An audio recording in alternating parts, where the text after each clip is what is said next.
Bonjour à tous et à toutes, c'était vrai. C'était en 1980 que, ayant fait le tour de la nutrition parentérale depuis l'intestin artificiel, thème de ma thèse en 1972, que j'ai décidé de m'intéresser à la nutrition par voie orale, à l'alimentation, parce que je me rendais bien compte qu'on voyait de plus en plus de malades atteints de cancer qui paraissaient en trop bonne forme. Et voilà que j'écris en fin juin 85, un livre très simple sur alimentation et cancer, qui est extrêmement diffusé, et je ne m'y attends pas. Et voilà qu'à la fin du mois de juillet, alors que j'allais partir en vacances, un monsieur m'appelle de Marseille, André Coquart, pour me dire « il faut que je vous rencontre, j'ai des choses très importantes à vous dire sur l'alimentation et le cancer ». Je dis « écoutez, je pars en vacances, je vous vois en septembre ». Première consultation de septembre, j'avais complètement oublié le rendez-vous, et mes infirmières me disent « vous avez donné un rendez-vous à un monsieur là, qui vous attend, il est là depuis un moment ». Ou là, je dis « mais j'ai pas le temps ». Bon, bref, je vais le saluer. Alors il me dit « c'est moi qui vous ai appelé, j'ai des choses très très importantes à vous dire. J'ai combien de temps pour vous convaincre ?» Je regarde ma montre, je dis 5 minutes. Il me dit « pas plus ?» Je dis « écoutez, si en 5 minutes vous ne me dites pas l'essentiel, vous êtes cuit. » Et alors, il fait silence. Je me suis dit, il perd du temps. Et puis il me dit, est-ce que vous aimez la bonne nutrition, les bons aliments? Je dis, bien sûr. Mais tout le monde vous répondra la même chose. Il fait de nouveau silence. Je me suis dit, vraiment, il perd du temps. Puis il me dit, est-ce que vous avez un cuisinier chez vous? Ah. Alors je dis, non, mais j'ai tout de suite pensé à la maison.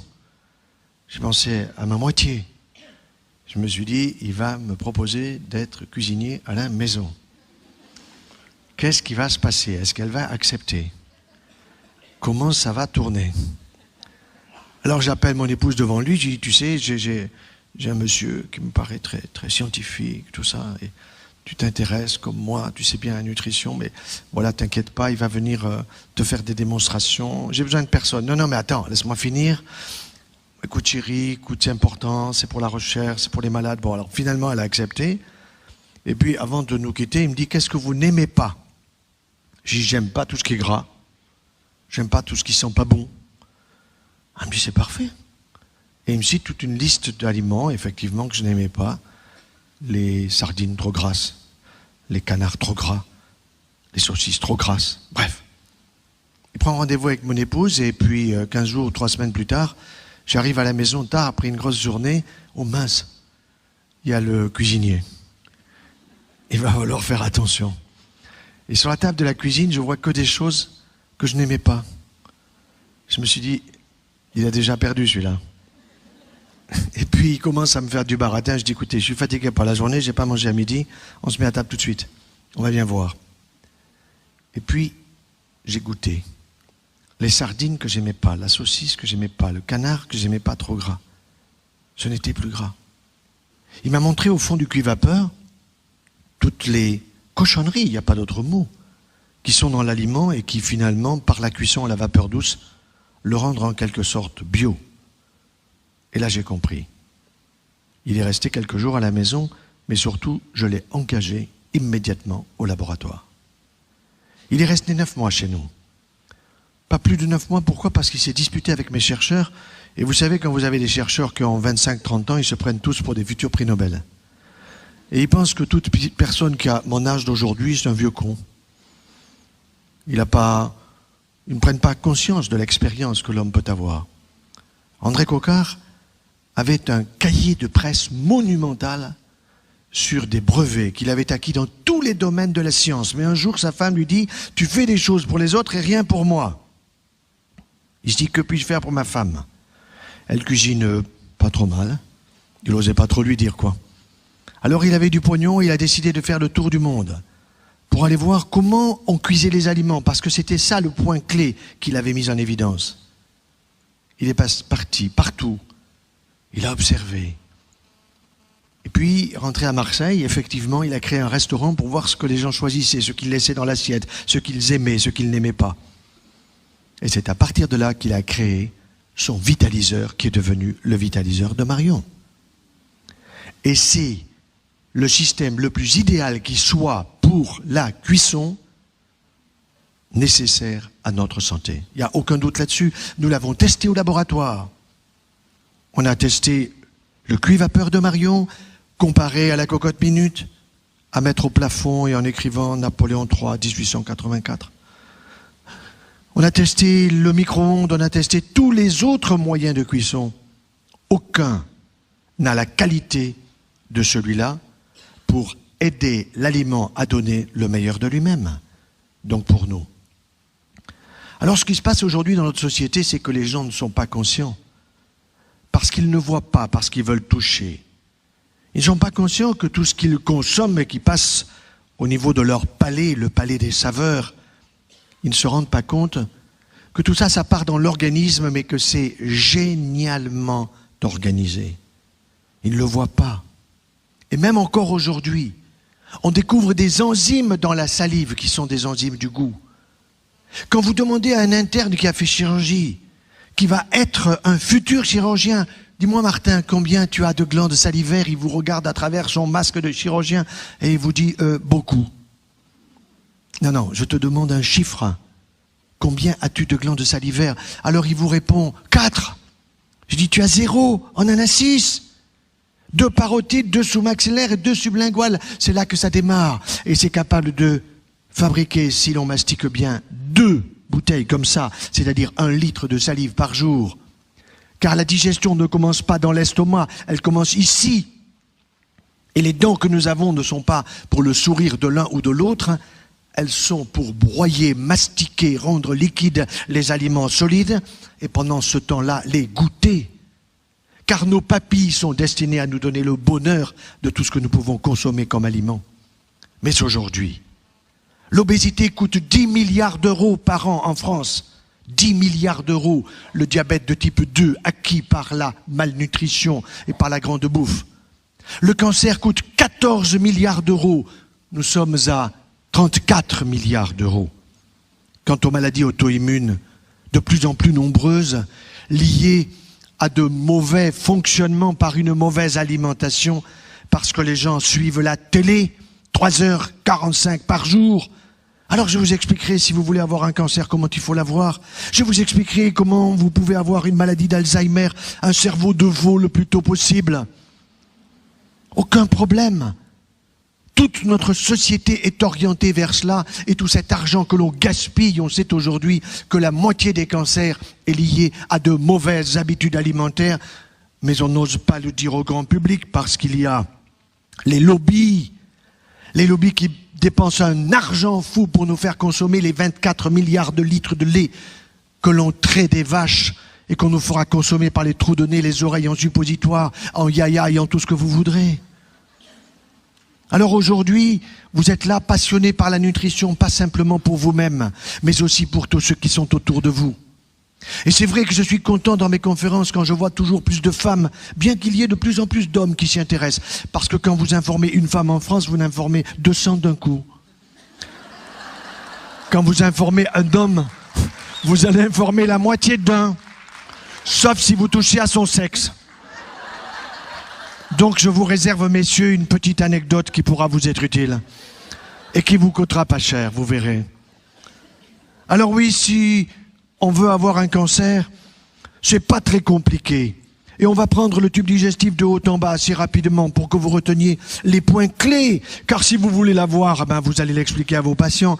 Et vous allez voir que on peut leur expliquer. Je me souviens de ce couple qui vient à ma consultation au centre anticancéreux de Montpellier, où aujourd'hui on opère 12 malades atteints de cancer du sein, où l'on opère des cancers du côlon, du rectum, où l'on opère des cancers de la prostate qui n'ont pas besoin d'être opérés, j'en parlerai certainement.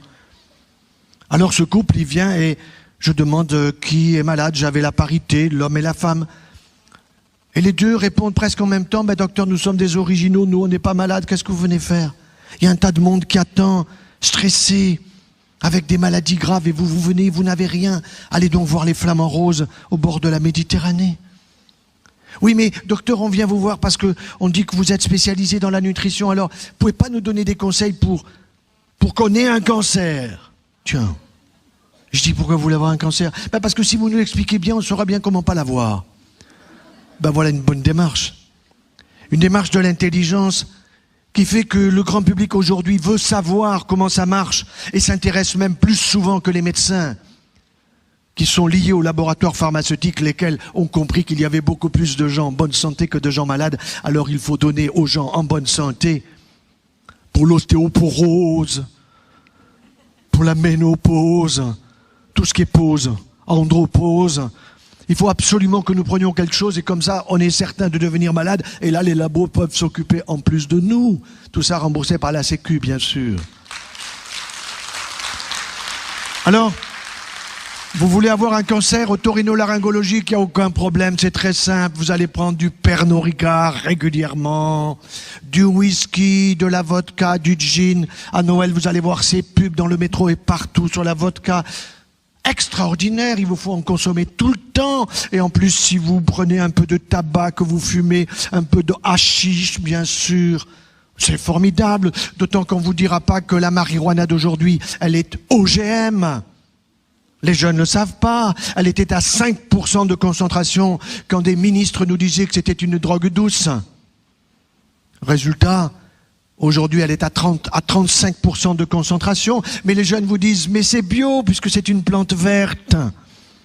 Les pauvres, avec des cerveaux qui sont de plus en plus abîmés chez les jeunes, mais qui remplissent les cabinets de psychiatres et de psychologues.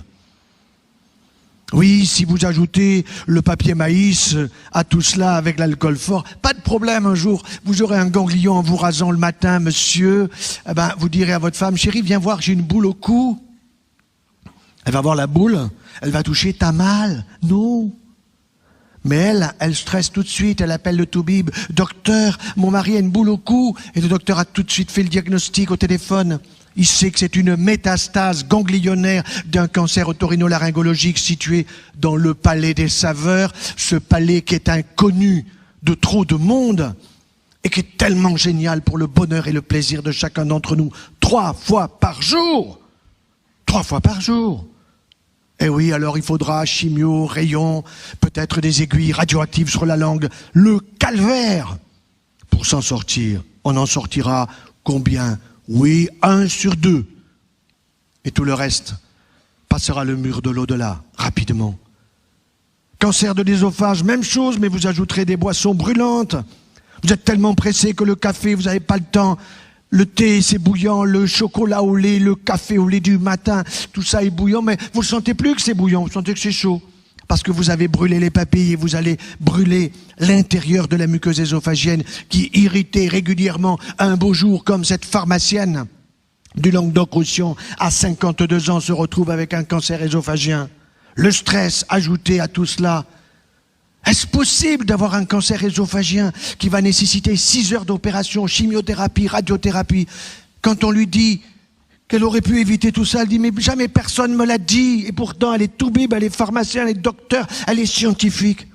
Elle ne sait pas les choses essentielles. Par contre, elle sait vendre ses médicaments quand les labos viennent lui bourrer la tête. De bêtises pour les malades et pour les bien portants. Cancer de l'estomac, oh, c'est pas bien compliqué.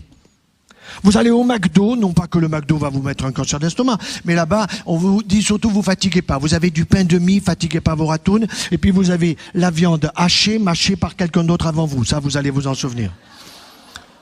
Surtout, vous fatiguez pas. Alors, vous vous retrouvez un jour avec une petite bactérie dans l'estomac. Vous dites, j'ai un hélicoptère. Non, une hélicobactérie. Une hélicobactérie qui est un petit rongeur, qui va vous donner une inflammation gastriteuse, et cette gastriteuse, elle va continuer à vous enflammer, alors vous allez dire, ah comme ça me brûle, je vais prendre un peu plus de yaya, un peu plus de laitage, de lactimerde, vous voyez ce que je veux dire? Surtout que la télé vous a dit ce matin qu'avec ça, vous allez être encore mieux, et évidemment, vous avez déjà 10 kilos de plus, vous allez en prendre un de plus, ça on vous le dit pas. Parce que tous ces produits laitiers, nous allons en parler dans quelques instants. Évidemment, c'est du lactose. Mais le lactose, les gens n'ont pas compris. Le ose, c'est du sucre. Alors on est en plein lactolisme après l'alcoolisme. On se gave de produits laitiers pour calmer des brûlures. Et un jour, on se retrouve avec un lymphome gastrique. Le système immunitaire de l'estomac dit « j'en peux plus. Je veux plus de tout cela ». Alors c'est la chimio, alors c'est les rayons, alors c'est l'opération. un calvaire de plus. Et tout ça pourrait être évité. Et puis, le gastro vous dit, non, mais continuez comme vous faites, pas de problème, je vous donne un antibiotique pour une semaine, puis je recontrôlerai, puis on se verra régulièrement, puis c'est bon, j'ai pas assez de patients. Eh oui. Alors ensuite, vous pouvez avoir un cancer pancréatique. Aujourd'hui, je vous assure, on en voit pratiquement un de plus chaque jour dans notre propre institution. Et le cancer pancréatique, on en guérit 5%. 95% on guérit pas. Vous voyez des gens qui arrivent en pleine forme. Et puis ils ont des petites douleurs par-ci, par-là. On fait une échographie, on fait un scanner, il y a déjà des métastases hépatiques. Et la partie est perdue. Il y aura des chimiothérapies, certes plus efficaces qu'autrefois, qui permettront de vivre 1 an et demi, 2 ans, 24, 25, 26 mois. C'est que dalle quand on a 40 ans. Alors je vous dis, et je dis à tout le monde, aujourd'hui ayez pitié de votre pancréas. Et votre pancréas, mais c'est pas difficile à expliquer à la télé, à 20h30 à la place de Darty dont tout le monde se fout. Ça serait tellement facile de faire passer, qui donc? Une élève de celui qui était capable de parler sans un mot, le mime Marceau. Et le mime Marceau, vous avez des élèves, et j'en connais, j'en ai testé, qui sont géniaux, vous leur donnez une petite information, vous dites, faites-moi passer cette information comme ça, qu'avec des gestes. Et ça passe très bien. Et oui, le pancréas, une glande géniale, qui est au fond du ventre, non pas cachée, mais protégée. Pourquoi? Parce qu'elle a 2 fonctions, c'est grâce à elle que nous avons le taux du sucre dans le sang qui est à 1 gramme régulièrement et pas plus, seulement quand on se gave de coca, avec 17 morceaux de sucre dans 1 litre de coca, ou alors avec le light. Je voyais récemment l'un de mes collègues radiologues, je vais lui montrer pendant l'été un dossier difficile, et puis je vois sur sa table une bouteille de coca. Je lui dis, mais Masson, vous prenez cette saloperie? Il me dit, c'est du light. C'est du 0 stress, monsieur. Je dis, vous foutez de moi? Ah ben non, il n'y a pas d'aspartame. Je dis, attention, prenez votre loupe. Alors il a pris sa loupe des mammogrammes, et puis, ah mince, c'est plein d'aspartame. Il est tout bip pourtant. Ah, c'est passé à la poubelle, bien sûr. Et cet aspartame, ce faux sucre hyper dangereux, qui réduit votre système immunitaire, et qui est responsable aujourd'hui de plus en plus de lymphomes associés à toutes les mauvaises habitudes alimentaires, mauvaises habitudes de boisson, qui fait que les gens se gavent de sucre ou de faux sucre, lequel même faux sucre ont des effets sur l'hypoglycémie et l'hyperglycémie réactionnelle du pancréas, qui est destiné à donner l'équilibre. Alors un beau jour, le pancréas, il n'en peut plus. Et qu'est-ce qu'il vous dit? Je laisse pisser. Et le taux du sucre dans le sang commence à monter. Ça y est, les diabétologues sont contents, ils vous tiennent à vie. Il faudra aller voir l'ophtalmo parce que ça abîme la rétine, le néphrologue parce que ça abîme le glomérule. Voilà. Et un beau jour, la canne blanche. Mais tout ça, on ne vous le dit pas. Alors que si vous attrapez ce diabète au début, en changeant les habitudes alimentaires, vous supprimez les hypoglycémiants et même l'insuline, vous pouvez la réduire. Mais ça, il ne faut pas le dire. Ça n'intéresse pas les labos, il n'y a pas de pognon à gagner. Et la Sécu n'y connaît rien. Parce que vous avez des spécialistes qui sont à la Sécu, qui sont là devant des bureaux et des ordinateurs, qui n'ont jamais vu un malade, en dehors d'eux-mêmes, qui sont en potentiel, bien sûr. Alors, deuxième fonction pancréatique. Deuxième fonction pancréatique, oui, le pancréas, tout le monde le sait pas ou l'oublie, ou on veut pas le dire, mais il est capable de fabriquer, comme la salive, 1 litre de liquide pancréatique est destiné à quoi? À digérer les graisses, bien sûr. Les graisses cachées dans la viande rouge, à digérer les mayonnaises, à digérer tout ce qui peut être associé aux aliments et qui est gras. Mais quelles sont les graisses dangereuses? Les graisses cuites, trop cuites, bien sûr. Alors ces graisses trop cuites que l'on va utiliser ou manger, consommer, parce que le barbecue horizontal, qui devrait être supprimé parce que c'est un danger public, pour aller au barbecue vertical, de telle façon que quand les graisses tombent, elles ne tombent pas sur le feu qui les pyrolyse et qui crée des nitrosamines et des benzopyrènes toxiques et cancérigènes. Un beau jour, le pancréas qui n'en peut plus, lui aussi, il se met à chahuter, et voilà que les cellules exocrines, c'est-à-dire capables de fabriquer ce liquide pancréatique, elles se mettent à se multiplier d'une manière anormale, car une cellule pancréatique, elle est capable de vivre autour d'1 année. Les gens croient que parce qu'ils ont leur âge, leurs cellules ont leur âge. Mais non, nos globules blancs, ils vivent 7 jours. S'ils se mettent à vivre 15 jours, c'est une leucémie. Nos globules rouges, ils vivent 120 jours. S'ils se mettent à vivre 200 jours, ça va pas. C'est une maladie de Vaquel, c'est un cancer des systèmes des globules rouges. Les cellules de mon foie, si je ne l'ai pas intoxiqué d'alcool et de marijuana et de tabac, ils vivent une année. Donc, si j'ai 60 balais, eh bien mon foie, je l'ai refait 60 fois. Formidable. Et mon pancréas, autant de fois. Les cellules de mon intestin grêle, elles vivent 4 à 5 jours, pas plus. Mais si je prends la chimiothérapie, le tapis intestinal destiné à absorber tous les aliments qui est aussi grand qu'une surface d'un terrain de handball, eh bien oui, à ce moment-là, il est brûlé complètement. Alors ce sont des fuites digestives, c'est une malabsorption digestive et les gens sont en permanence fatigués par les chimiothérapies souvent abusives que l'on donne. Mais on va vous guérir. Laissez-nous faire, c'est nous qui sommes compétents et vous n'y connaissez rien. C'est faux. De plus en plus de grands publics sont capables de poser des questions intelligentes et il faut les écouter. Il faut s'asseoir en consultation pour écouter les gens et se rendre compte que très souvent, l'instinct, l'intuition, elle est juste chez le patient. Alors, cancer de l'estomac, vous avez bien compris, il faudra consommer autre chose.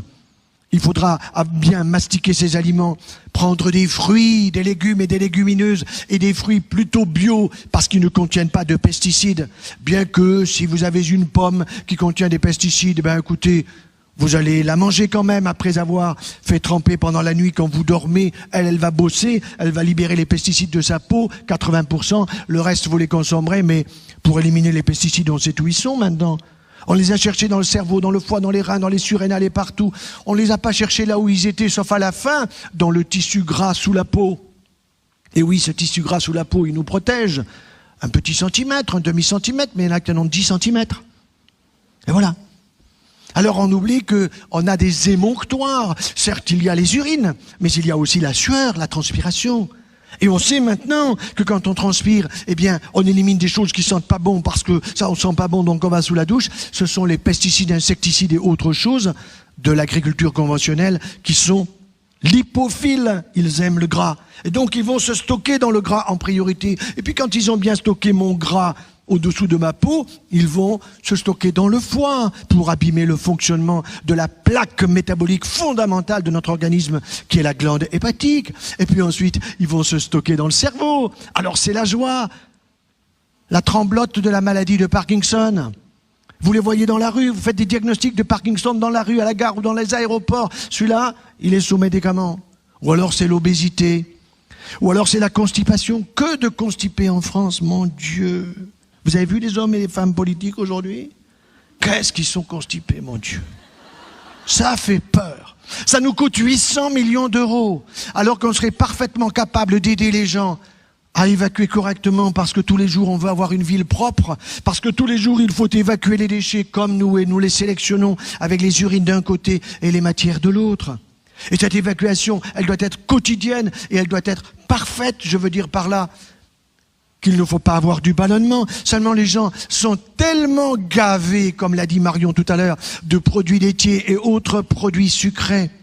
Trop de pain blanc, on va y venir, que ça ballonne de partout. J'étais récemment en Guyane.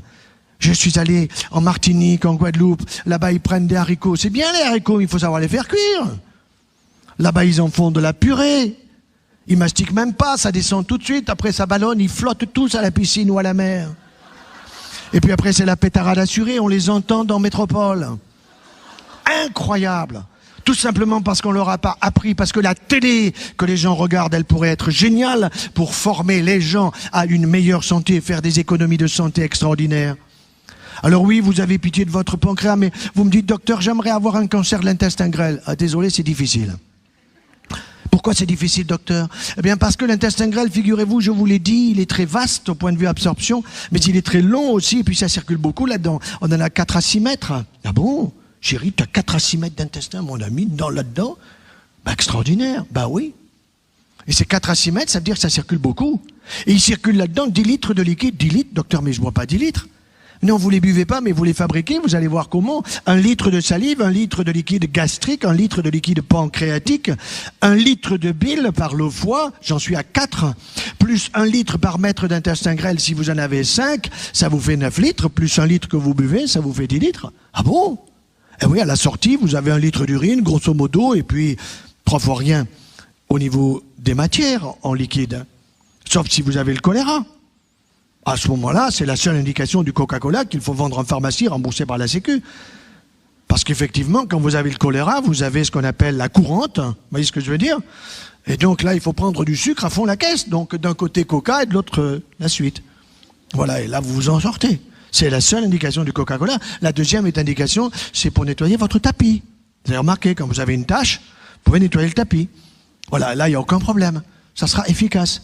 Par contre, si vous voulez avoir maintenant un cancer du côlon, alors là, c'est chouette. C'est comme en politique. Vous avez le droit, le transverse, le modem, et puis le gauche, et puis le sigmoïde, vous voyez? Là, vous pouvez vous en prendre un quand vous voulez. Là, je vous aide. Hein. Alors, c'est pas de problème. Surtout, jamais de fibres. Jamais le petit râteau pour nettoyer l'intestin. Et puis que ça constipe bien, que ça reste, que ça pullule. Putréfaction, pullulation. Oh, ça sent la sortie. Aucun problème. Hein. C'est pour ça que dans les toilettes, aujourd'hui, vous avez des pshhh permanents. L'air de Lozère, l'air d'Aveyron, vous les avez tous, au citron, machin. Ben oui, bien sûr. Alors que ça ne devrait pas dépasser l'odeur d'un fumier végétal, provenant tout simplement d'un animal, c'est la même chose. Mais nous consommons que de l'animal et peu de végétal. Sauf que maintenant, il y a des végétaliens, alors ceux-là, c'est les talibans du végétal. Les talibans du végétal, ils ont tellement compris tout ça qu'ils disent, ça y est, j'ai tout compris, j'abandonne les animaux, c'est une religion, c'est la macrobiotique, etc. Et puis, que du végétal, alors ils sont fatigués. Ils ont la libido dans les chaussettes, ils meurent avant tout le monde, ils coûtent la peau du cul à la sécurité sociale. Et non, il faut avoir une orientation végétarienne. Végétarienne, ça veut dire qu'on n'a pas peur de consommer des œufs, des bonnes cocottes, car le cholestérol jaune d'œuf d'un jaune liquide, c'est du bon cholestérol. C'est du bon cholestérol qui fait baisser le mauvais, qui fait baisser le LDL, qui fait monter le HDL, et on peut en prendre pratiquement, il y a encore une publication récemment, pratiquement un par jour, aucun danger. Alors, mollet, à la coque, au plat, mais liquide, c'est ça qui est important. Et l'albumine est essentielle, en particulier chez les personnes âgées. Vous avez remarqué que chez les personnes âgées, dans les maisons de retraite, ils ont tous un plumier. Les gosses savent pas ce que c'est un plumier, mais les vieux, oui, ils avaient un plumier à l'école. Ben maintenant, ils ont un plumier, lundi, mardi, mercredi, jeudi, et puis chaque jour, il est coupé. En toutes les 3 heures, vous prenez un truc. Et si vous n'êtes pas content, oulala, on va vous donner un médicament pour mieux dormir. Là, c'est légumes assurés. Voilà. Là, on en est là. Alors je voudrais insister sur, au fond, 2 éléments importants dans notre nutrition d'aujourd'hui. Vous avez d'une part le problème des produits laitiers et d'autre part le problème du gluten. C'est vrai que les produits laitiers, on les a vus arriver progressivement et que lorsque nous étions enfants, on se souvient que on passait chez le vacher, on allait chercher comme Perrette sur sa tête avec son pot au lait. On allait chercher le lait, puis quand on rentrait à la maison, on le faisait bouillir et puis il y avait la crème épaisse. On l'aimait ou on l'aimait pas, mais on en faisait des bonnes choses. Et cette crème épaisse, c'était quoi? Maintenant, on le sait. C'était les facteurs de croissance des produits laitiers qui étaient floculés en termes physiques, c'est-à-dire qui avaient perdu leur capacité d'efficacité sur notre propre corps. Mais c'était les facteurs de croissance qui étaient destinés au fils de la vache qui s'appelle le veau. Il y en a 3. IGF, EGF et TGF. Alors IGF, insuline growth factor, facteur de croissance insulinique, insuline pancréas, donc pour aider à la construction, à la croissance du système digestif de l'animal. TGF, transforming growth factor, qui est à dire destiné à transformer, donc facteur de croissance qui transforme le muscle, les articulations et les tendons de l'animal, pas les nôtres. Et puis EGF, épidermal, growth factor, c'est-à-dire facteur de croissance épidermique de la peau qui permet au veau d'avoir effectivement une carcasse périphérique qui est la sienne et qui n'est point la nôtre. Et oui, nos mamans étaient géniales. Elles étaient géniales parce qu'elles savaient ce qu'elles faisaient en faisant bouillir, parce que elles faisaient que nous avions un lait qui était stérile, effectivement. Elles ne voulaient pas que nous attrapions la tuberculose entre guillemets bovine. Mais ce qu'elles ne savaient pas, nos chères mamans, c'est que en faisant bouillir le lait comme elles faisaient, elles supprimaient les facteurs de croissance, elles les faisaient exploser dans leur formule chimique. Aujourd'hui, ils n'explosent plus. Ils n'explosent plus. Parce que vous avez ces 24 milliards de litres de lait qui sont passés pour 98% à ultra haute température. Ça veut dire quoi? 3 à 4 secondes maximum à 130 degrés. Vous tuez les germes, mais vous ne tuez pas les facteurs de croissance. Alors j'ai saisi, c'était en 2009, au nom du mouvement familial que je représente sur toute la France, j'ai dit voilà, écoutez, les Français, les familles sont inquiètes par le nombre de maladies nouvelles qui apparaissent, par de plus en plus de cancers du sein, de la prostate, chez des gens de plus en plus jeunes. Et donc, est-ce qu'il n'y a pas une relation avec les produits laitiers? Donc, j'ai fait une saisine. Cette saisine peut être refusée. Elle a été acceptée, j'ai été convoqué, j'ai présenté devant des experts le pourquoi des questions que je posais. Et donc on m'a dit, ok, vous aurez la réponse dans 6 mois. J'ai attendu 2 ans et demi. Au bout de 2 ans et demi, j'ai eu droit à une convocation, j'y suis allé, j'étais 6 ou 7. J'étais plutôt stressé, moi j'étais toujours joyeux. Et donc, qu'est-ce que j'ai entendu? J'ai entendu un magnifique diaporama qui m'a dit que oui, peut-être que les facteurs de croissance dans les produits laitiers, EGF, TGF, IGF, peut-être ça augmentait un peu les cancers du sein, les cancers de la prostate, les cancers du tube digestif, les lymphomes. Mais c'était minime, c'était même pas la peine d'en parler. Et puis on m'a confié un polycopier de 98 pages, j'y avais partout écrit confidentiel sur les pages recto verso. Bien. J'ai pris ça et pendant les vacances de Pâques, il y avait quelques jours, j'ai passé du temps, croyez-moi, à regarder ça, un crayon à la main. J'en ai fait une grosse conférence sur le sujet que j'ai donnée il n'y a pas très longtemps à Aix-en-Provence. C'est que c'est pas du tout une petite augmentation. C'est qu'il y a effectivement dans les facteurs de croissance au niveau chimique pour les spécialistes, des ponts disulfure. Qu'est-ce que c'est qu'un pont disulfure? Disulfure, 2 sulfures, c'est la molécule de soufre. Et quand vous avez des molécules de soufre qui sont associées, quand vous en avez 2, vous pouvez la détruire facilement. Un seul pont. Dans l'IGF, vous avez 2 ponts. Dans le GF, vous avez 4 ponts. Dans le TGF, vous avez 9 ponts. Et pour détruire 9 ponts disulfure, il faut le lever matin. Ça veut dire qu'il faut faire comme maman faisait. Faire bouillir le lait longtemps. Ça veut dire que quand nous sommes effectivement dans les Pyrénées, à côté de chez le vacher, on va traire la vache gentiment, et puis ensuite on fait comme autrefois, on fait bouillir le lait, mais ça dure quoi, le temps des vacances? À moins que vous ayez la vache dans le jardin, ça peut arriver, on sait jamais, maintenant il y a des écolos qui vont la voir, ça va venir, mais le mieux, c'est d'aller tout simplement vers les petits animaux. Alors je vais ressaisir l'Agence française de sécurité des aliments qui s'appelle ANSES maintenant, parce que ce que je demandais au départ, c'était des chiffres. Je voulais savoir ce qu'il y avait comme quantité de facteurs de croissance, et je sais déjà par exemple que quand vous prenez le lait qui sort de la vache et que vous allez tester, chercher le taux du TGF, vous avez 9000 picogrammes, vous faites bouillir, reste 300. Nos mamans nous donnaient 300. Aujourd'hui on prend 9000. Et figurez-vous que le traitement du cancer moderne aujourd'hui, c'est fini la chimiothérapie. Dans quelques années vous n'en entendrez plus parler. Vous entendez parler de plus en plus de thérapies ciblées, qui ciblent la tumeur et qui ne vont pas abîmer d'autres cellules normales. Parce que les gens vous disent, docteur, j'ai un cancer du sein et vous me faites tomber les cheveux, mais j'ai pas un cancer du cuir chevelu. Docteur, j'ai un cancer du côlon et du rectum, ou j'ai un cancer mal situé là-bas en bas, un cancer du testicule, et puis je me retrouve sans cheveux, sans les cils, les sourcils et tout ça. D'où ça vient tout ça? J'ai pas de cancer par là. Ben oui, parce que les traitements qu'on donnait, qu'on donne encore, ces chimiothérapies, c'était pour destiner tout simplement à tuer toutes cellules en train de se multiplier, au niveau des cheveux, au niveau des ongles, au niveau de n'importe quelle partie du corps, et des globules blancs en particulier. Or, les globules blancs, c'est quoi? C'est notre système immunitaire. Vous savez, il y a 3 ou 4 choses comme ça qui sont essentielles à faire comprendre aux gens. Je vais donner 2 exemples précis. Les personnes, en général, pensent qu'on a un cœur avec un cœur droit et un cœur gauche. Et c'est vrai, toutes les secondes, le cœur gauche envoie du sang toutes les secondes de la tête aux pieds, là, même pendant que vous écoutez. Et puis, quasiment dans la même seconde, il y a le retour qui se fait. C'est une économie fantastique qu'il faudra apprendre aux banquiers. On ne perd rien. Bon. Mais on a 2 autres cœurs. Ah, docteur, on a 2 autres cœurs. Ah oui, le cœur affectif, oui, ça d'accord. Non, on a 2 autres cœurs. Ils sont sous la plante des pieds. Ah bon? J'ai des cœurs sous la plante des pieds? Alors les gens, ils se regardent les chaussures. Et puis je dis oui. Et quand vous voyez des personnes âgées qui marchent comme ça en traînant les pattes dans des pantoufles minables, eh bien qu'est-ce qui se passe? Ils n'appuient pas suffisamment sur la plante du pied, car nous avons une semelle plantaire qu'on appelle le cœur plantaire de Léjart, c'est le nom de celui qui l'a inventé. Et effectivement, chaque fois que je marche, que j'appuie mon pied par terre, je renvoie le sang vers le haut, et mon cœur en a besoin pour ensuite le renvoyer et faire des économies. Sinon, ça stagne dans les jambes. Alors, docteur, j'ai de l'édème, j'ai des grosses jambes, j'ai des grosses chevilles. Ben oui, parce que vous ne savez pas marcher. Ah, mais on m'a jamais dit que j'avais des cœurs sous les pieds. Et mon mari aussi, mais oui. Et ma grand-mère aussi, mais oui, bien sûr. Donc, il est indispensable d'apprendre aux gens à marcher. Alors, il ne s'agit pas de marcher au pas de loi, c'est pas ça que je veux dire. Mais il faut bien appuyer son pied par terre pour pouvoir faire remonter vers le haut. Et le cœur est ravi. Mais attention, on vous a parlé de la circulation du sang rouge et du sang bleu, mais il y a une 3e circulation. Ah bon, moi, j'ai jamais dit ça. Mais oui, il y a une circulation lymphatique. Lymphatique. Ah oui, mais on a un voisin, on dit qu'il est lymphatique. Ben oui, mais le voisin, il est lymphatique parce qu'effectivement, il marche lentement, il réfléchit, c'est peut-être le sage du village ou du quartier. Mais lymphatique, ça veut dire quoi?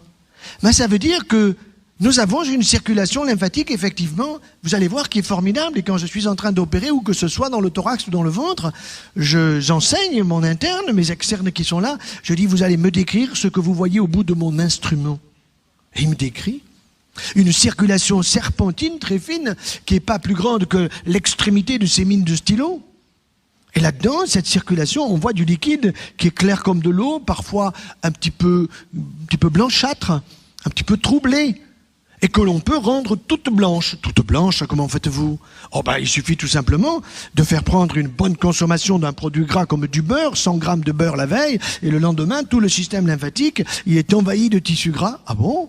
C'est-à-dire qu'il devient blanc. Et c'est comme ça que, dans les années 70-80, il y avait une petite intervention chirurgicale qui consistait à aller chercher ce qu'on appelait la canne blanche. On allait chercher une petite canne blanche ici, dans la région susclaviculaire gauche, parce que c'est l'arrivée du système lymphatique. Il y a une petite crosse, comme cela, et cette crosse, pour bien la voir, eh bien, pour bien la visualiser, on donnait aux patients la veille 100 grammes ou 150 grammes de beurre. On était sûr qu'on avait une canne blanche impeccable. On pouvait la disséquer, on pouvait même la cathétériser pour récupérer quoi? Du liquide lymphatique. Et dans le liquide lymphatique, qu'y a-t-il? Il y a des lymphocytes. Ah, lymphocytes, c'est quoi? Ce sont des globules blancs. Et ce qui est formidable, c'est que des globules blancs, vous en avez autant de familles que vous avez de marques de voitures, Peugeot, Renault, Citroën, Chrysler et tout le reste.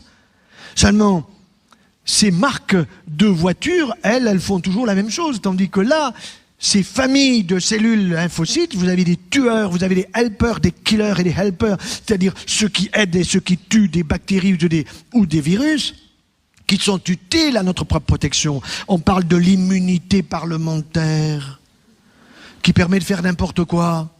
Mais nous avons une immunité qui ne permet pas de faire n'importe quoi. Il faut que nous fassions attention, que nous soyons conscients de cette immunité. Si vous avez par exemple un panari au niveau du pouce, vous avez fait diagnostic, vous dites j'ai un panari, vous n'avez pas besoin du tout, ben si, vous allez le voir pour qu'il vous soigne. Docteur, j'ai un panari sur mon pouce droit. Oh ben oui, il est d'accord, il ne va pas toucher, sinon il vous fait hurler.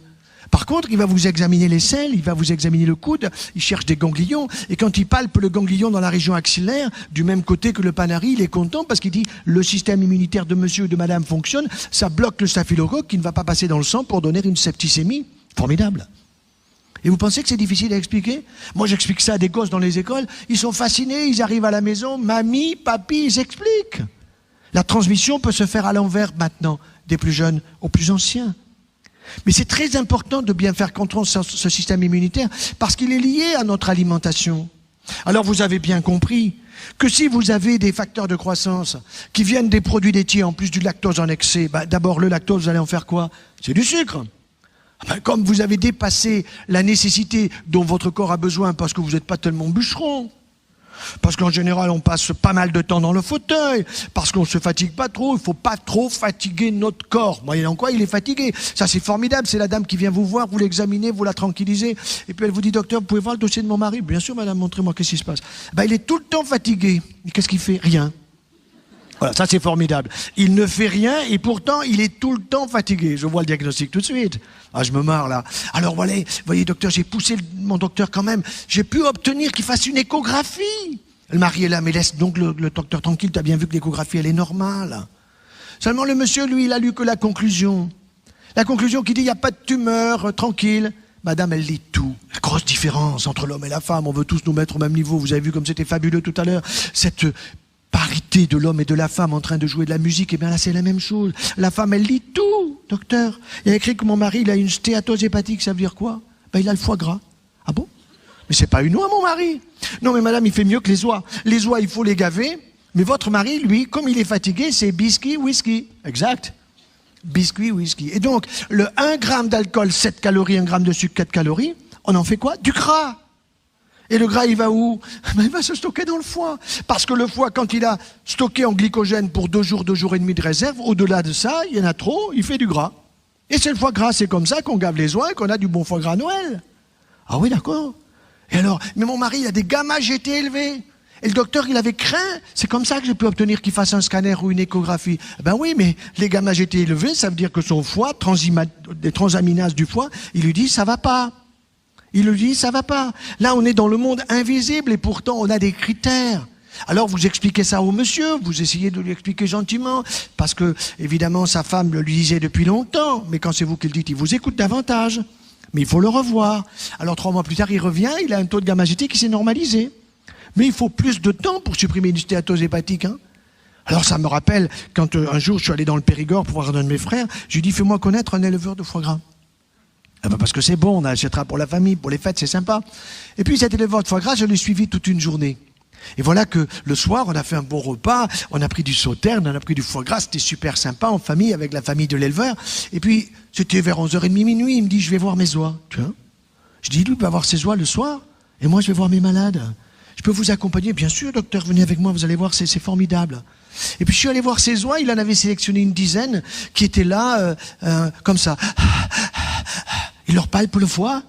Il me dit, celle-là, demain matin. Celle-là, ça sera demain après-midi. Celle-là. Et il palpait le foie chaque fois. Il était content parce qu'il le palpait, son foie. Et moi, quand je vais voir les malades, je leur palpe le foie aussi. Mais c'est pas pour la même chose. Et je dis à l'infirmière, vous lui passez trop de sucre, diminuez, parce que vous êtes en train de lui faire un foie gras. Alors l'infirmière me regarde, un foie gras que je fais à la malade. Je dis, je vais vous expliquer, mademoiselle, asseyez-vous. Alors à minuit, je lui explique le foie gras. Elle me dit, mais c'est bon, je dirai ça à mon mari. D'accord. Alors ce sont des choses très simples. Et voyez que tout le monde est capable de comprendre. Il n'y a pas besoin d'être un grand savant pour expliquer ces choses-là d'une manière simple, mais juste pour pouvoir changer ses habitudes alimentaires. Alors, sur les produits laitiers, c'est pas que je suis contre, mais allez plutôt vers le petit animal, la chèvre et la brebis. Pourquoi? Parce que vous aurez tout simplement des facteurs de croissance d'un petit animal et donc en plus petite quantité.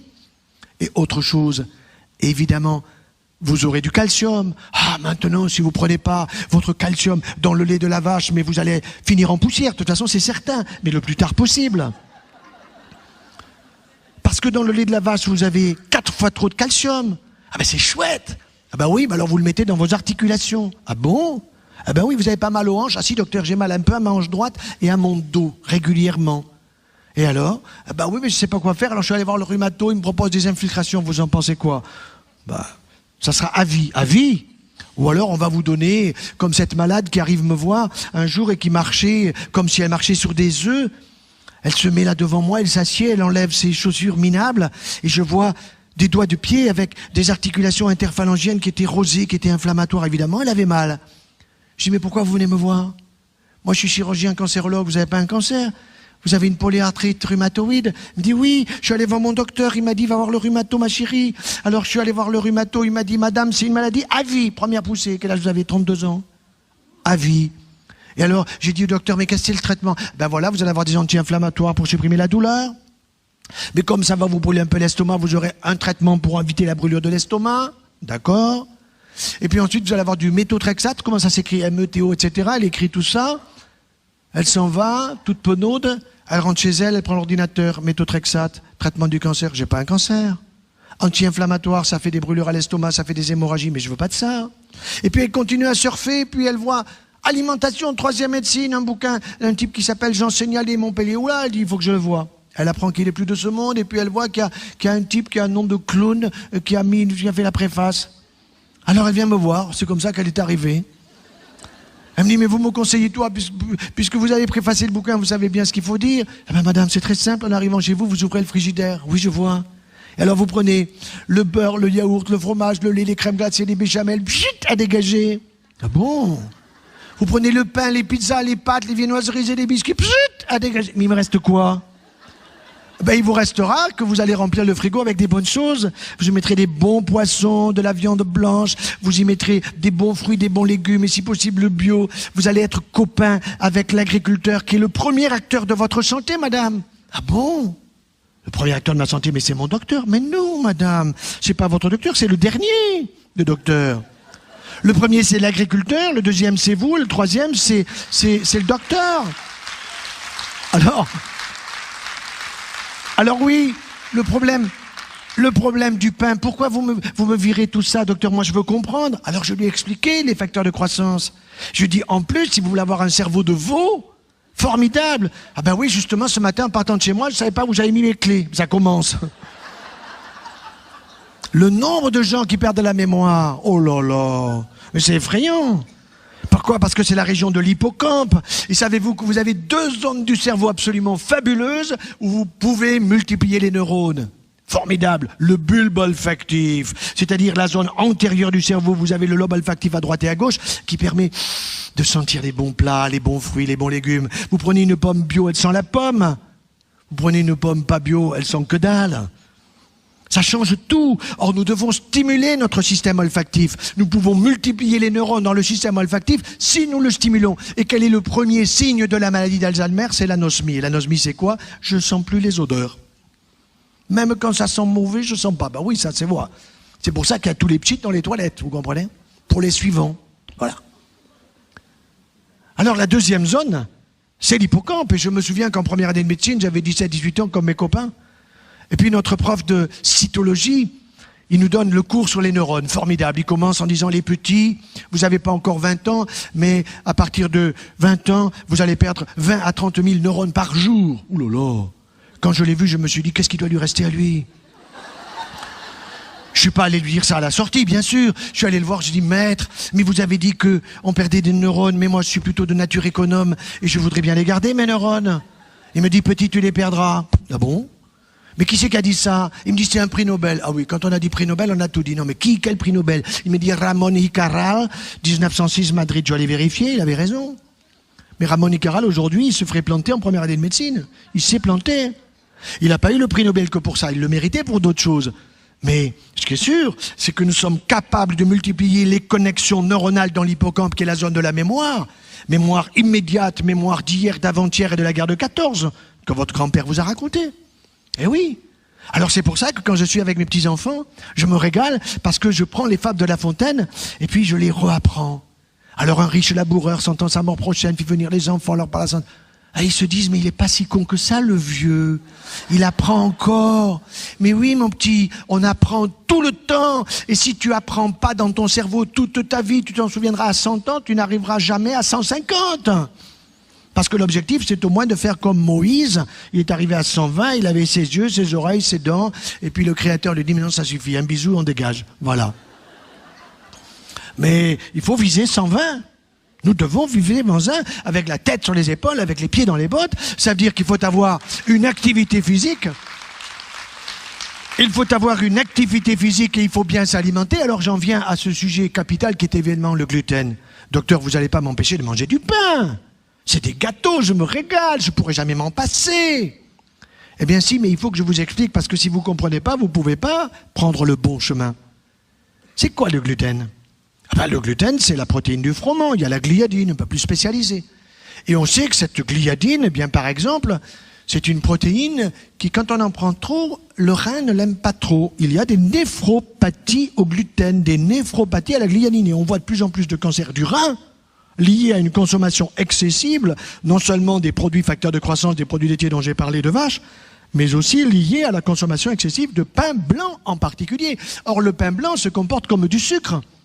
Ça veut dire que si vous prenez 100 grammes de sucre Saint-Louis ou 100 grammes de pain blanc, grosso modo, la courbe du sucre, l'index glycémique est la même. Index 100. On en prend beaucoup trop. Alors il faut aller peut-être, docteur, vers le pain complet. Oui, c'est déjà mieux. Mais le problème, c'est que le pain d'aujourd'hui n'est pas celui d'autrefois. Moi, quand j'étais petit, maman nous disait, petit, 11h30, va chercher le pain chez le boulanger. On se disputait avec les frères et sœurs pour y aller. Pourquoi? Parce qu'elle était sympa, la boulangère. Elle nous donnait quelque chose de sympa. Et puis quand on revenait, le pain était croustillant, ça sentait bon. On le coupait, on mettait les doigts dans les trous du pain. Aujourd'hui, il faut une aiguille pour mettre un trou de pain. Pourquoi? Parce qu'il y a trop de gluten et pas assez de levain. Parce que c'est du pain industriel. Et que ce pain industriel avec trop de gluten, eh bien, il y a des intolérances au gluten. Et on considère que pratiquement jusqu'à 70% des Français aujourd'hui ont des intolérances au gluten. Et l'intolérance, c'est quoi? C'est non seulement des troubles de la digestion, mais c'est aussi une porosité intestinale. C'est quoi la porosité, docteur? Eh bien, la porosité, c'est simple. Madame, si vous avez un imperméable et qu'il pleut, et que votre imperméable est poreux, ben vous allez vous mouiller la peau. Ah oui, c'est vrai. Eh bien, votre intestin, il doit être poreux. Non, il doit laisser passer la bonne molécule de fructose, du bon sucre qui est dans les fruits, au fur et à mesure des besoins de votre cerveau, pour la mémoire et pour tout ce que vous avez à faire et à décider dans la journée. Mais il ne doit pas laisser passer des choses inutiles pour le corps. Or, il va laisser passer 4 fois trop de calcium. qui vont aller sur vos articulations, sur vos hanches, sur vos genoux. Mais les orthopédistes, mes copains et mes collègues, ils me disent, mais ferme-la. Mais laisse-les. Nous avons des prothèses d'épaules, de genoux, de hanches. On est en train de mettre les poignets au point et les doigts. Mais c'est fabuleux. Laisse-les, on se les fait en or, mon vieux. Et non, je suis pas d'accord. Je suis pas d'accord et je vais vous donner un exemple très personnel. Mon frère aîné, qui a un an et demi de plus que moi, se retrouve avec une coxarthrose bilatérale et douloureuse. Je l'envoie à un collègue, un excellent collègue chirurgien. Il me dit, écoute, ton frère, il a les deux hanches qui sont foutues, il souffre beaucoup. Il faut lui mettre une prothèse à droite, une prothèse à gauche. Je l'opère si tu veux dans un mois, pas de problème. Je vais le voir avec l'opération et mon frère était là sur son lit. Il me dit, tu sais, les chirurgiens, vous êtes encore merdants quand même. Il y a des tuyaux partout, tout ça. En plus, la kinésithérapie. En plus, dans 6 mois, il faut que je recommence. Je dis, mais tu veux vraiment te faire opérer de l'autre hanche? Il me dit, mais tu as une solution pour éviter ça? Je dis, bien sûr. Mais laquelle? Il faut que ta femme écoute la mienne. Ah bon? Tout simplement.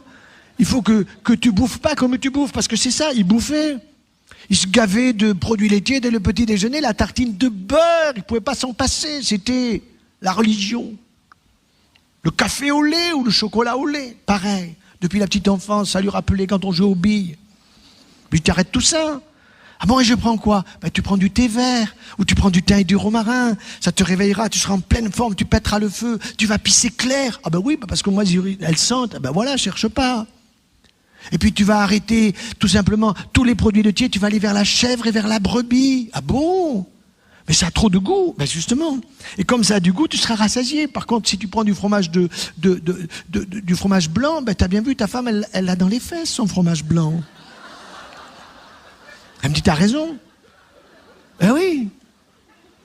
Alors, vous voyez, on arrive avec de l'humour à faire passer des messages.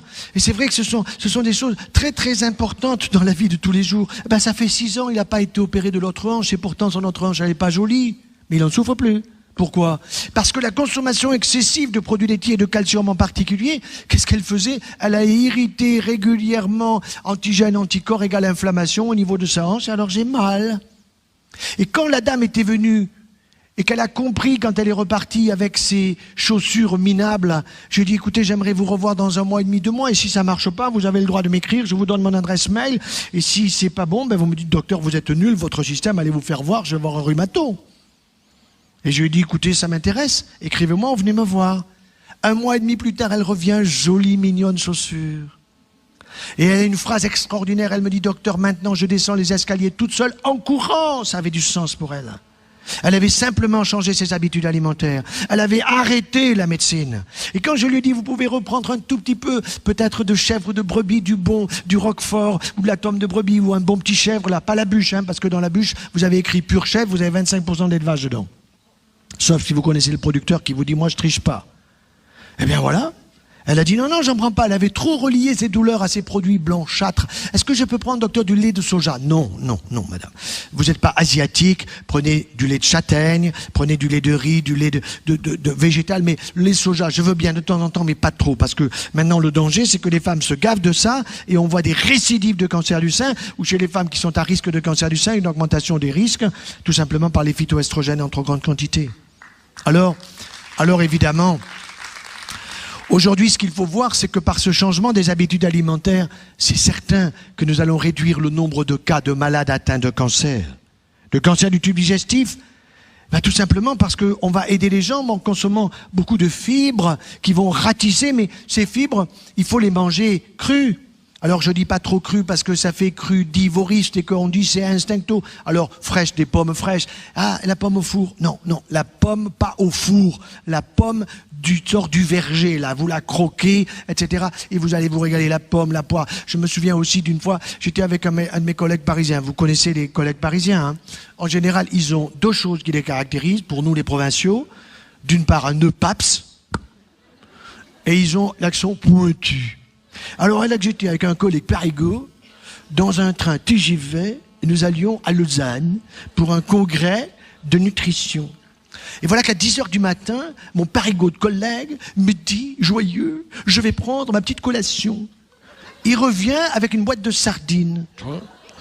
Tu prends des sardines à 10h, toi? Et il me dit, oméga 3. Oméga 3. Ça, c'est le taliban des oméga 3. Bon.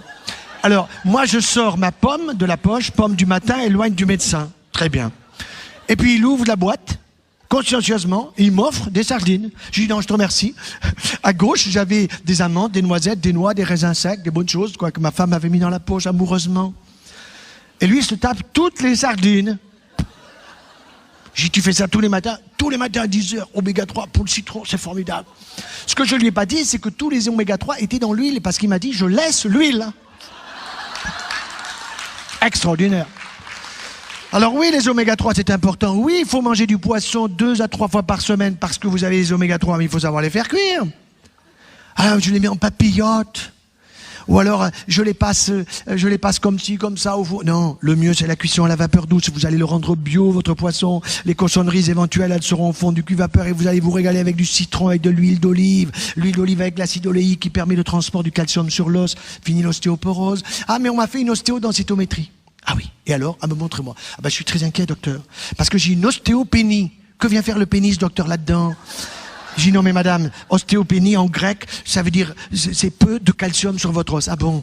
Alors il m'en manque? J'ai dit non, pas du tout. C'est madame, c'est programmé pour vous foutre la trouille. Ah ben oui, je l'ai. Je l'ai. On m'a dit qu'il fallait en faire une autre dans 6 mois, bien sûr. Et elle n'est pas prise en charge par la Sécu. Vous pouvez pas me faire un certificat, mais ça marchera pas, madame. Mais oui, mais ça, c'est le jackpot. C'est le jackpot, ça sert strictement à que dalle. Sauf pour des gens qui ont des véritables pathologies osseuses, des maladies de Calère, des cancers, des choses comme ça. Là, je dis pas. Mais des gens en bonne santé, non. Seulement, on vous dit, madame, vous avez quel âge? 48 ans. Ouh, ostéoporose. Vous n'avez pas de la sécheresse, la tête aux pieds? Ah, si, plutôt en bas qu'en haut. Ah ouais, d'accord. Et mon mari me le dit tous les jours. Ah oui, d'accord. Et vous n'avez pas un peu mal par-ci, par-là? Ben oui, ça c'est fracture invisible. Ah, ça c'est le top. Vous avez une fracture invisible. C'est tout nouveau, ça. Invisible. Donc vous allez prendre protéose, Fosaman, etc. Comme quoi, si vous avez un problème dentaire, vous serez sous morphine. Parce que c'est impossible de calmer ces douleurs. On ne sait pas pourquoi il y a de douleur quand il y a un problème dentaire avec ces produits qui sont des saloperies immondes. Voilà. Et tout ça c'est proposé évidemment aux bien portants. C'est comme le taux de cholestérol. Vous avez 2 vins, le labo a mis 2. Taux normal, ah là là, vous allez mourir. Vite, il faut prendre une statine. Mais non, poubelle la statine. Les statines en ont besoin ceux qui ont des hypercholestérolémies familiales d'origine génétique avec des taux très élevés de cholestérol. Vous pouvez avoir 2,50, 2,60, 2,80 sans problème. Et c'est du bon cholestérol, parce que si vous n'avez pas vos 300 mg de cholestérol, tout simplement, pratiquement tous les jours, vous ne fabriquerez pas vos hormones correctement, estrogène et progestérone et testostérone pour monsieur. Alors après, monsieur, il se trouve fatigué. Et puis madame n'est jamais honorée. Alors c'est un vrai problème, ça. Surtout, vous savez qu'à la ménopause, c'est là que les femmes s'épanouissent. Avant, elles ont la trouille de la grossesse. Alors elles sont sous médoc, sous machin, sous ci, pour éviter tous les problèmes. Et Dieu sait que tous les stress, elles en ont. Et puis arrive la ménopause, c'est le moment où on commence à s'épanouir. Il n'y a plus la peur d'une grossesse, voilà, qui est pas attendue. Et là, le gars, il est par terre. Alors je vais vous aider, monsieur. Je vais vous aider parce que l'heure avance et puis qu'il faut quand même qu'il y ait des questions, que ça soit sympa. Alors nous avons la chance d'avoir une fille qui a fait de belles études, qui est passionnée par l'histoire, et dès qu'elle trouve des choses dans l'histoire qui touchent à la nutrition, allô papa, allô maman, allô papa, est-ce que tu sais? Dis-moi ma fille, c'est quoi? Papa, connais-tu le conte hongrois ou tchécoslovaque? Je me souviens plus très bien. Je pensais à un conte d'Andersen, moi, vous voyez, un conte de Perrault, un truc comme ça. Non, le mari de la comtesse. Ah bon? Qu'est-ce qu'il a fait? Papa, figure-toi que le mari de la comtesse, il a honoré sa comtesse 7 fois, papa, en une seule nuit. Oh là là. Première question, ma fille, qu'est-ce qu'il a fait? Papa, il prenait des pois chiches al dente. Oh là là. Al dente, je connais, c'est la cuisson à la vapeur douce. Et en plus, il les prenait germer. Vous les faites germer un petit peu. Et vous avez là les phytohormones qui montrent de façon exponentielle. Vous avez les oligo-éléments, les vitamines. Et puis vous croquez vos pois chiches comme des noisettes. Je me souviens, il n'y a pas très longtemps, j'étais dans le Var et on m'avait demandé de donner une conférence sur tous les produits du Var, les produits ancestraux. Alors il y avait les prunes de Brignoles, les coins de Cotignac, il y avait le vin bio de Correns, et puis il y avait les pois chiches. Alors il y avait les mères qui étaient tous au premier rang, et puis quand j'arrive sur les pois chiches, je vois un gars au premier rang qui gonfle comme un bibin d'homme de bonheur. Je dis, monsieur, qu'est-ce qui se passe, monsieur le maire? Il me dit, mais chez moi on ne fait que des pois chiches. Ah bon?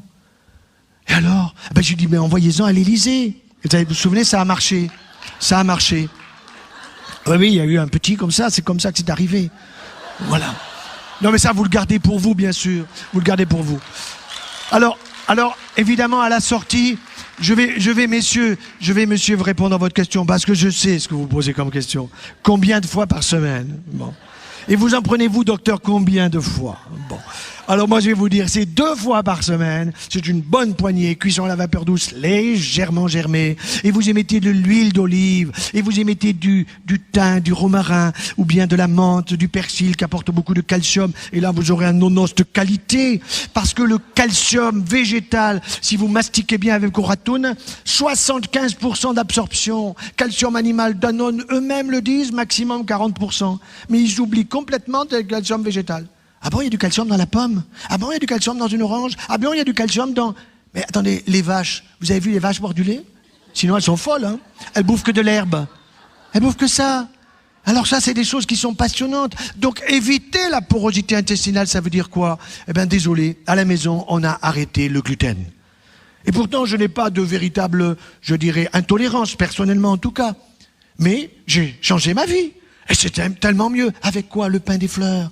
Et le pain des fleurs, ce sont des tartines ou des galettes de sarrasin, de quinoa ou de châtaigne. Alors, je change tous les mois. Et là-dessus, je mets du bon miel. J'ai écrit un bouquin qui s'appelle « Le miel et le chirurgien ». Alors, c'est extraordinaire tous les produits que les abeilles nous donnent. Le miel. Je me souviens d'été dernier, vous savez, on a des petits-enfants, on en a maintenant 8, on en attend encore 2. Et alors, la petite Élise, la question du matin pendant les vacances, est-ce qu'Élise a fait sa nuit? Alors évidemment, Élise n'avait pas fait sa nuit, donc elle avait emmerdé son père, sa mère, ses frères, ses sœurs, les grands-parents, tout le monde. Alors j'en ai eu marre, j'ai dit, Élise, vous me la confiez. Moi, je m'en occupe. Donc ça veut dire que le soir, après qu'elle ait pris son petit repas, j'ai pris ma petite Élise, petite fille dans mes bras, et je lui ai dit, Élise, elle avait 6 mois, je vais t'expliquer tout pour que tu fasses un gros dodo. Et j'ai pris une cuillère à café de miel, je lui ai expliqué tout doucement avec des mots d'enfant. Et puis j'ai pris la cuillère, et puis je l'ai prise moi-même, et je l'ai goûtée, j'ai fait doucement pour qu'elle comprenne bien. Et elle, avec ses petites lèvres, elle donnait de dire, et moi j'en veux aussi. Mais évidemment, j'avais tout prévu. J'avais la petite cuillère à moka, et je lui ai donné la petite cuillère à moka, et elle a pris ça sur ses lèvres, parce que les papilles chez l'enfant sont d'abord sur les lèvres avant d'être dans le palais. Elle a pris ça, et puis je lui ai fait une bonne psycho, hein, le papy qui parle à sa petite et qui lui explique que tu vas faire un gros dodo et tout le monde va être content, le bonheur et tout ça. Et le lendemain matin, première phrase, Élise a fait sa nuit. Extraordinaire. Tout ça avec du miel, plutôt que de donner des sirops de chez le pharmacien. L'autre jour, j'étais à une conférence, je ne sais plus où, il y avait une femme pharmacien au premier rang, je ne savais pas qu'elle était pharmacienne, ça a été la première qui est sortie. Bon. Et alors, elle est partie en disant, oui, mais ce que vous proposez, ça coûte cher. Attends, le miel, ça coûte pas cher. Même pour les pansements, par exemple. Nous utilisons le miel ou la propolis maintenant pour les pansements. Un pot, c'est 30 €, alors que le pot, avec des produits cicatrisants, soi-disant super, c'est 350 € remboursés par la Sécu. Non, mais attendez. Moi, j'ai vite fait le choix. Et le miel, en plus, c'est extraordinaire. Mais il y a le miel, il y a le pollen, il y a le gelée royal, il y a tous ces produits. Et donc, un de mes secrets, souvent, on me demande quel secret vous avez. Moi, j'en ai 2. Un, ma femme, bon, ça c'est secret vivant, n'est-ce pas? Et puis 2, c'est énergie vitale.